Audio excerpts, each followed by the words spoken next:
Asanteni sana, tafadhali mnaweza keti chini. Thank you very much. Let's take our seats.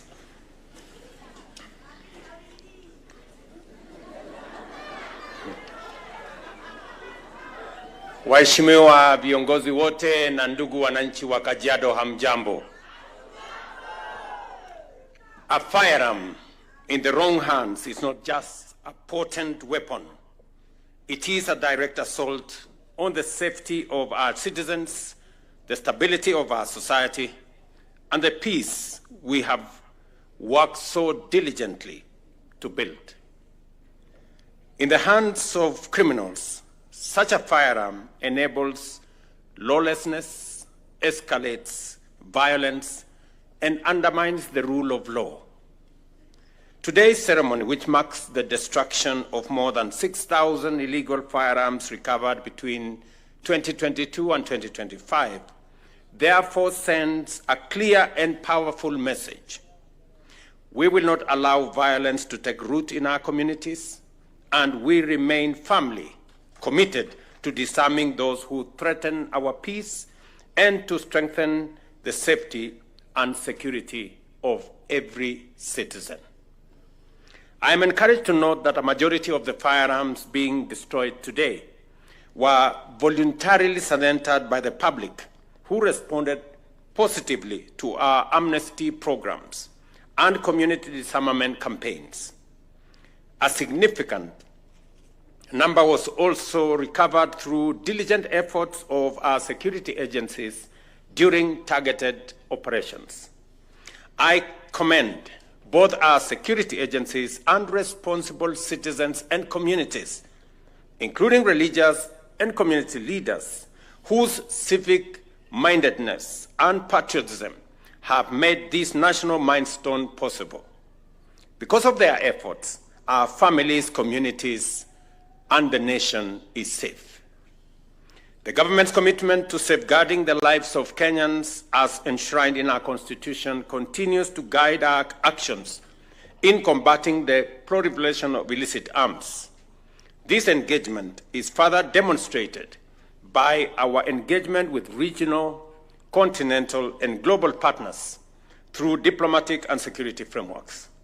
Our efforts to recover illicit small arms and light weapons are aligned with the African Union's Silencing of the Guns by 2030 initiative, led by the Regional Center on Small Arms and Light Weapons.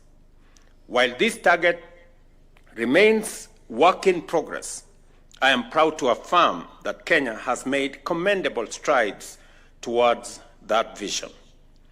The fact that many Kenyans have voluntarily surrendered illegal firearms is a strong indication that our peace and security strategy is working. It reflects growing public confidence in the government's resolve to maintain order and protect lives. As you have heard, citizens in many parts of Kenya, because we have consistently worked with security agencies to safeguard their lives and property, have surrendered what would otherwise be dangerous weapons in their hands. That said, we cannot afford complacency. The East African region remains awash with illegal small arms and light weapons, many of which can easily cross our borders and infiltrate our communities. To achieve lasting peace, we must continue working tirelessly to remove all illegal weapons from circulation, both within Kenya and across all our region. I therefore call upon all citizens who may possess illegal firearms to take advantage of our current amnesty and surrender these weapons to the authorities. And I want to ask every citizen not to wait. An illegal firearm makes you less safe. It compromises your safety rather than securing it. And regardless of your intentions, possession of illegal firearms is unlawful, and those found in possession will, of course, face the full force of the law. If you have genuine security concerns, the proper course of action is to engage with law enforcement agencies. We are here to listen to respond and to ensure your safety through lawful and structured means. In the same vein, I direct all state agencies that are custodians of government-issued firearms to uphold strict accountability and ensure proper management and control of firearms under their charge. Any form of pilferage, diversion, or misuse of state firearms must be prevented with utmost vigilance. Ladies and gentlemen, Kenya has consistently championed the adoption of strong and universal frameworks in arms control. Consequently, we are actively considering the ratification of global treaties, such as the Arms Trade Treaty, which seeks to regulate international trade in conventional arms and prevent their illicit diversion and misuse. Accordingly, I ask the relevant state departments and agencies to begin the necessary processes and establish modalities for Kenya to sign all relevant arms control treaties that align with our national interest and security imperatives. At this juncture, I wish to recognize and thank the National Police Service, particularly the National Focal Point on Small Arms and Light Weapons, for their exemplary coordination and facilitation of the many stakeholder engagements as we work together with regional partners in this mission. Your commitment and diligence are highly appreciated. Allow me also to congratulate our valued partners in arms control, including the Regional Center for Small Arms and member states, as you mark 20 years of coordinating the region's response to control and management of small arms and light weapons. I also acknowledge other national and international partners who continue to support Kenya in this very vital endeavor. Allow me also to commend our police service for their professionalism, their commitment to national duty, and as I promised and as I committed, that we are going to work to ensure that we improve the terms of service for our policemen and women, and also work with them in modernizing the equipment, the facilities that they use to protect our country. So far, in the last 2 years, we have spent close to 9 billion shillings in the modernization of equipment and making sure that our policemen and women have what it takes to protect the nation.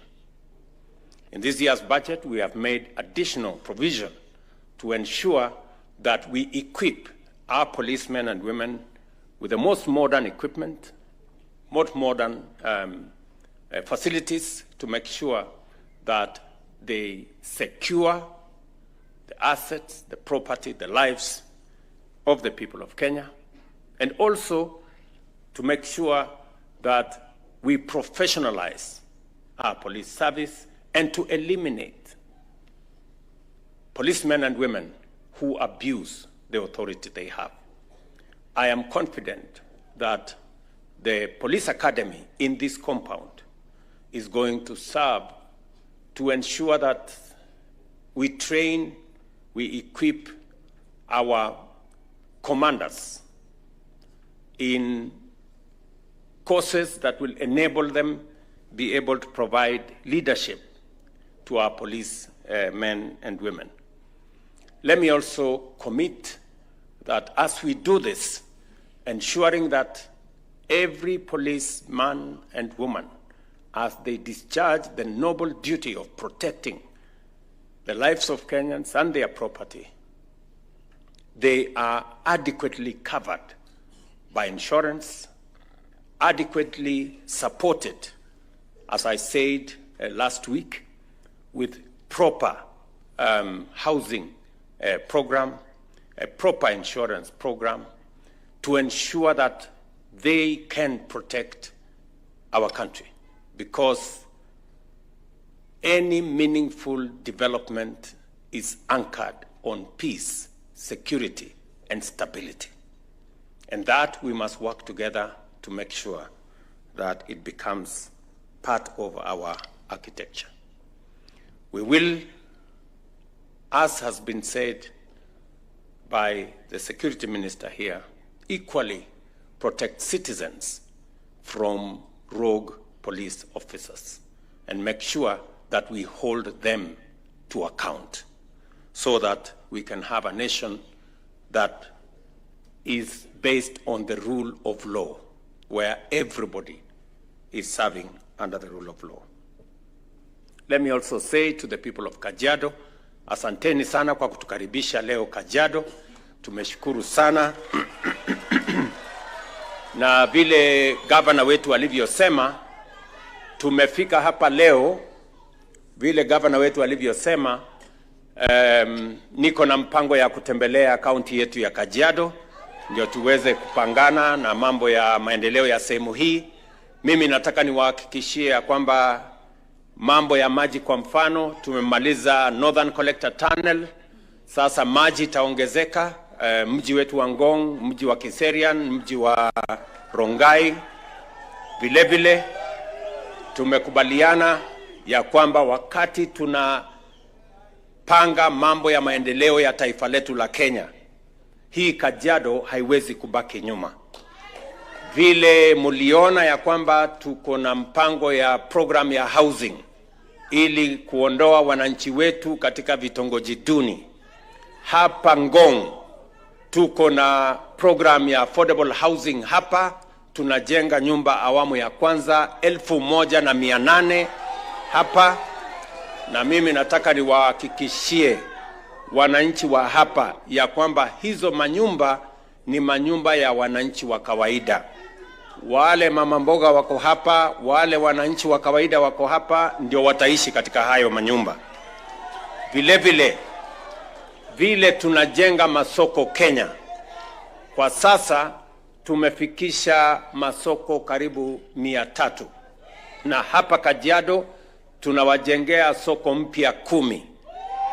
Na kuhakikisha ya kwamba wafanyabiashara wetu, hasa wale wafanyabiashara wadogo, wanafanya kazi katika mazingira yenye iko na usafi, mahali kuna stima, mahali kuna maji, mahali kuna usafi, ndio tuweze kusukuma mambo ya maendeleo ya taifa letu mbele.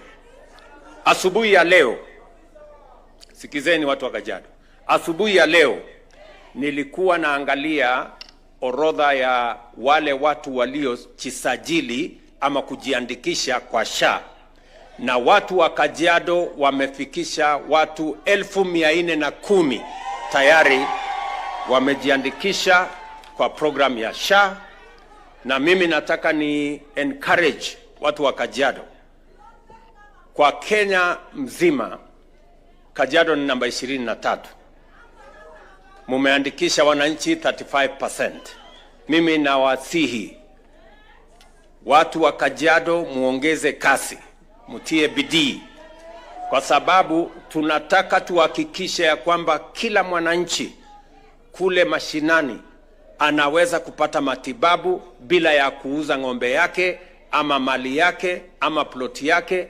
Tuweze kulipa kupitia kwa bima ya afya inayosimamiwa na serikali ya SHA.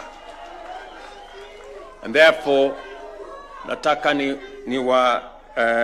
niwahakikishie watu wa Kajiado, program yetu ya mambo ya barabara imeanza kwa kasi, na kazi zile zingine zote tunasukuma pamoja na viongozi wenu.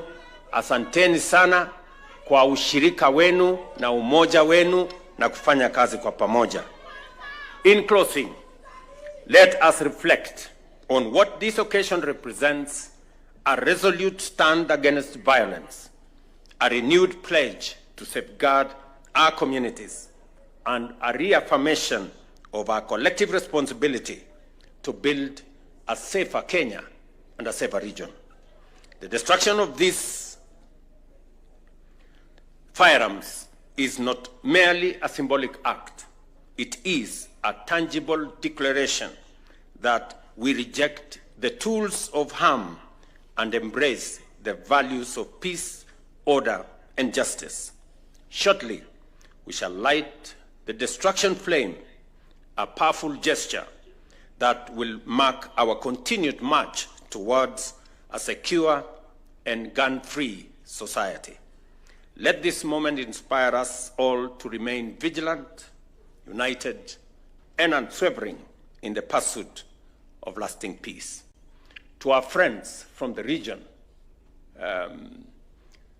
majirani zetu kutoka Uganda, Tanzania, Rwanda, Burundi, South Sudan, na wale wengine wote, karibuni Kenya. Pelekeni salamu zetu, our greetings to your countries, to your citizens, and our commitment to a peaceful and secure region from the people and government of Kenya. Asanteni sana, Mungu awabariki. God bless. Tumpongeze Rais tena kwa makofi kwa hotuba yake. And with